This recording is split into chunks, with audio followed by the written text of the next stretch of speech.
Hello everyone, welcome to Spark Up classes. This is Suman Yadav. आज की video में हम एकदम क्लियर कट समझ लेंगे कि सेमी परमेबल मेम्ब्रेन और सेलेक्टिवली परमेबल मेम्ब्रेन में क्या अंतर होता है। हमारी जो प्लाज्मा मेम्ब्रेन है उसे कब हम सेमी कहते हैं, कब सेलेक्टिवली कहते हैं, कौन सा सही है, ठीक है, क्या एग्जाम्पल्स होते हैं दोनों के, वो सारी चीजें हम क्लियर कर लेंगे आज के वीडियो में। फिर आपको कोई डाउट नहीं रह जाएगा सेमी और सेलेक्टिवली परमेबल मेम्ब्रेन के लिए। So let's start. देखो, आपको इस तरह की कुछ प्लाज्मा मेम्ब्रेन देखने को मिलती है, ऐसा आपने अपने बुक्स में देखा होगा, जिसमें ये जो ब्लैक कलर से मैंने ड्रॉ कर रखा है वो होते हैं लिपिड्स, या अगर और अच्छे से कहूँ तो इन्हें जनरली हम फॉस्फोलिपिड्स कहते हैं। फॉस्फोलिपिड्स, और भी तरह के लिपिड्स होते हैं बट मेजरली क्या होता है, फॉस्फोलिपिड्स। तो ये ब्लैक वाले क्या है, फॉस्फोलिपिड, जितने भी ब्लैक ब्लैक आपको दिख रहे हैं। और ये दोनों क्या है, ये दोनों अलग अलग टाइप के प्रोटीन्स हैं जिसे आप इंटीग्रल प्रोटीन्स कहते हो। इंटीग्रल प्रोटीन्स, ठीक है। इंटीग्रल क्यों, क्योंकि मेम्ब्रेन में धंसा हुआ है, इसीलिए इसे इंटीग्रल प्रोटीन्स कहते हैं। तो मेम्ब्रेन में कुछ इस तरह की चीजें प्रेजेंट होती हैं, और भी कई सारी चीजें होती है, मैंने जितने से मतलब है उतना आपके लिए ड्रॉ किया है। ध्यान से सुनना जरा। अगर मैं बात करूं फॉस्फोलिपिड्स की, लिपिड्स मतलब ऑयली चीज है ना, ऑयली या तेल या घी जैसा चीज। तो ऑयल कभी पानी में मिक्स नहीं होता, यानी इस वाली लेयर के थ्रू पानी कभी पास आउट नहीं कर सकता, या पानी में घुलने वाले सब्सटेंस कभी पास आउट नहीं कर सकते। तो ये क्या हो जाती है, ये सेलेक्टिवली परमिएबल मेम्ब्रेन हो जाती है। मतलब ये कि ये अपने अंदर से पानी को पास आउट नहीं होने दे रही, ना ही पानी में घुलने वाला कोई चीज पास आउट होने दे रही है, ठीक है। लेकिन इसी में ये जो इंटीग्रल प्रोटीन्स वगैरह होते हैं ना, ये खास करके क्या करते हैं, इसमें से कुछ प्रोटीन होते हैं जो कि आपके बड़े बड़े मॉलिक्यूल या छोटे छोटे मॉलिक्यूल्स को, जो कि हाइड्रोफिलिक है, मतलब पानी में घुलने वाले हैं, पानी में घुलने वाले मॉलिक्यूल्स, इनको क्या करती है, इनको मेम्ब्रेन की एक तरफ से दूसरी तरफ ले आती है, इसका ये काम होता है। प्लस इसमें और भी कुछ प्रोटीन्स होते हैं जो डिफ्यूजन, फैसिलिटेटेड डिफ्यूजन का काम करते हैं। फैसिलिटेटेड डिफ्यूजन कराने का काम करते हैं। और कुछ मॉलिक्यूल इतने छोटे होते हैं कि डायरेक्टली डिफ्यूज हो जाते हैं मेम्ब्रेन से। तो अब इसे हम परमिएबल सेलेक्टिवली कहेंगे या सेमी कहेंगे, दोनों का क्या डेफिनेशन होता है, एक बार सुनना ध्यान से।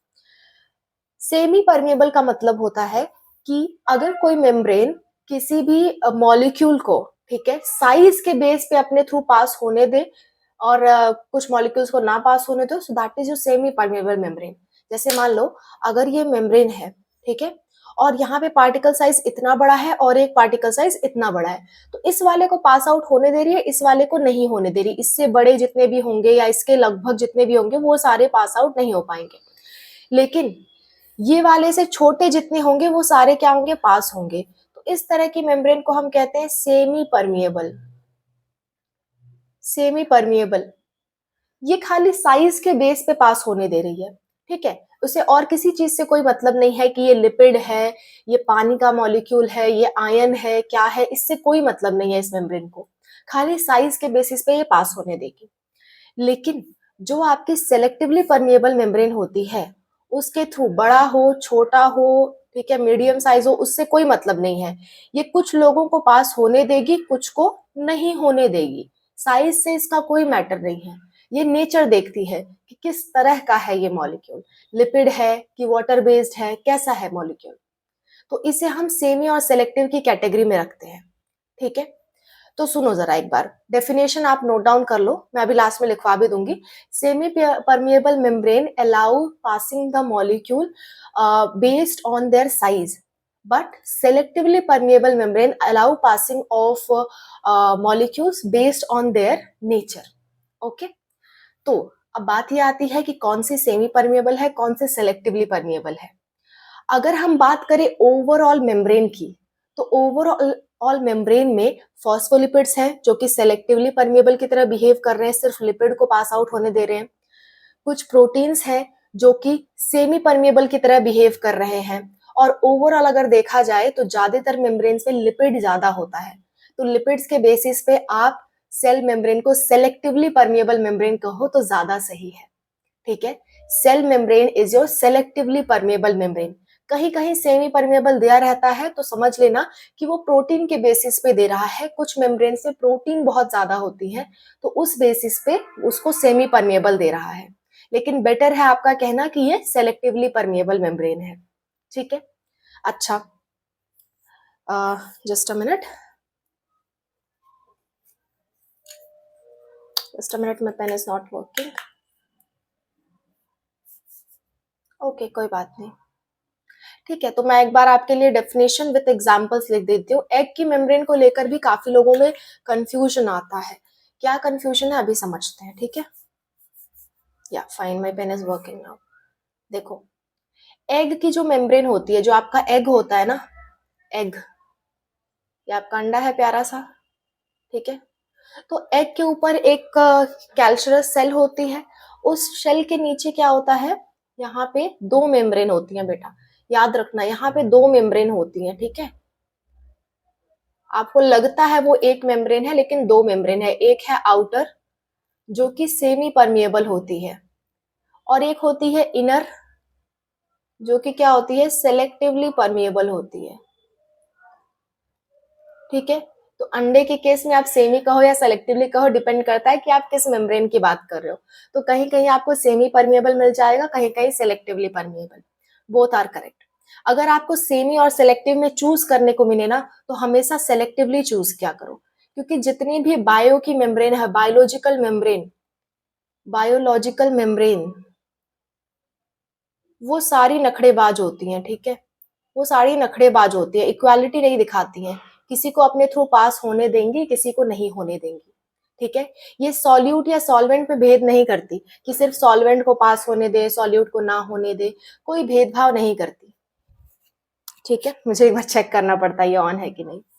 So that is your biological membrane की जब भी बात आए तो मैक्सिमम टू मैक्सिमम केस में आप सेलेक्टिवली चूज करना। ठीक है, कहीं कहीं सेमी कहाँ चूज हो सकता है वो मैंने आपको समझा दिया। Example of semi permeable membrane की अगर मैं बात करूं, सेमी परमिएबल मेम्ब्रेन के एग्जाम्पल्स,